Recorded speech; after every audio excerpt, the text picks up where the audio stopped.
Welcome back to Resume Writing Workshop. Again, my name is Rosaria Pipitone and I will be your host for part 2 of the resume presentation. We will begin by talking about resume categories. There are some resume categories that are necessary and some that are optional. You might be wondering, how do I know which categories I should include on my resume? Well, that's a great question. My suggestion is to create categories when you have enough content or experience you'd like to highlight to your potential employer. Like I mentioned in video 1, it is best if you have your current resume out to make some edits. Okay, let's start off with the necessary categories on a resume. At the top of your resume, you should begin with your identifying information.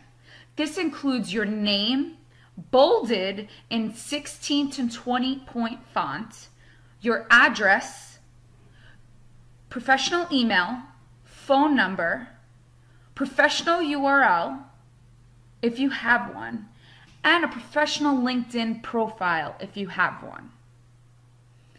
Next, please include technical computer skills. Please separate between what you have basic knowledge in and proficient in. Education. If you are currently seeking a degree, please include your degree and your expected date of graduation, your GPA, and eliminate high school after 2 years post-graduation. Experience and objective and qualifications we will cover in further detail in the next 2 slides. Let's go over to the optional column. Volunteer experience is very important to include if you consistently volunteer with a particular organization. Employers like to see a well-rounded student. Relevant projects. Do you have a project you're particularly proud of that you'd like an employer to know about? Please include that as a category. Leadership experience is a great way to highlight any student clubs you may be part of or church groups. Language skills. If you are fluent in a language, please include that. Please be as honorable as possible. And include any honors and awards.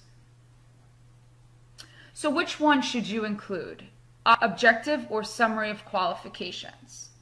An objective is good if you are a recent graduate or currently enrolled in school.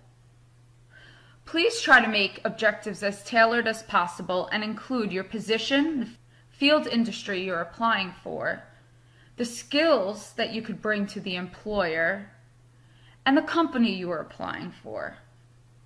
I will give you an example in the next slide. Summary of qualifications is for new professionals and/or seasoned professionals. Summary of qualifications highlights what qualifies you for the position you are applying for right underneath your identifying information. This makes the information easier to find for hiring personnel. Here are 2 examples, one of an objective and one of a summary of qualifications. Please take a moment to pause and read. Next, we're going to discuss experience. What is considered experience? Part-time work, full-time work, student clubs and organizations. Again, this can be titled as leadership experience. Your internship is considered experience. Volunteer work is considered experience. And don't forget about any freelance work. List your experiences in reverse chronological order. Work should not exceed more than 10 years. Okay, we will see you in video 3 to discuss more about resume categories.